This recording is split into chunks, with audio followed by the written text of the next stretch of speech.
Let's solve this question together. It says root of 125 plus root 25 divided by root of 125 minus root 25. Okay, so we're going to solve and simplify it to the simplest form. First things first, you can see that we can re-express root of 125 here. Okay, so we're having root of 125 as the same thing as root of 5 times 5 times 5. Okay, and now 5 times 5 times 5 is 125. But then recall that 5 times 5 is 25. So we can have root of 25 times root of 5. Okay, now root of 25 is something as 5. So we have 5 here times root of 5 as root of 125.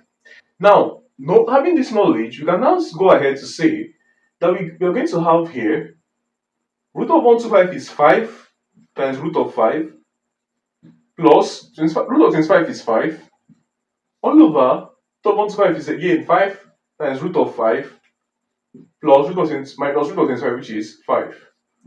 Okay, now from here we can now say that this is equal to 5 into root of 5 plus 1 divided by 5 into root of 5 minus 1. Root of 5 times root of 5. So moving on from here, you can say let's rationalize this fraction.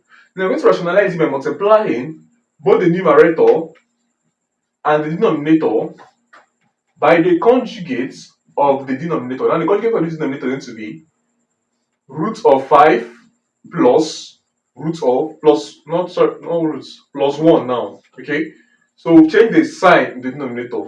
Multiply this place again by root of 5 plus 1. Okay, now from here we're going to have this to be equal to root of 5 plus 1 times root of 5 plus 1 is root of 5 plus 1 squared. Okay, so we're going to have root of 5 plus 1 squared divided by, now this is difference of two squares. Root of 5 squared is 5 minus 1 squared is 1. Okay, now this is equal to root of 5 squared is 5 plus 2 times 1 is 2 times root of 5 is 2 root 5. 1 squared is 1. Okay, divided by 4. 5 plus 1 is 6. So this is 6 plus 2 root 5 all over 4. Now this is equal to 2 into 3 plus root of 5 all over 4. Okay, and now this is equal to 1 over 2 into 3 plus root of 5. And this now becomes the final answer of this solved in this question. Thanks for watching. If you made it to the end, like, comment, subscribe. I'll see you guys in my next video.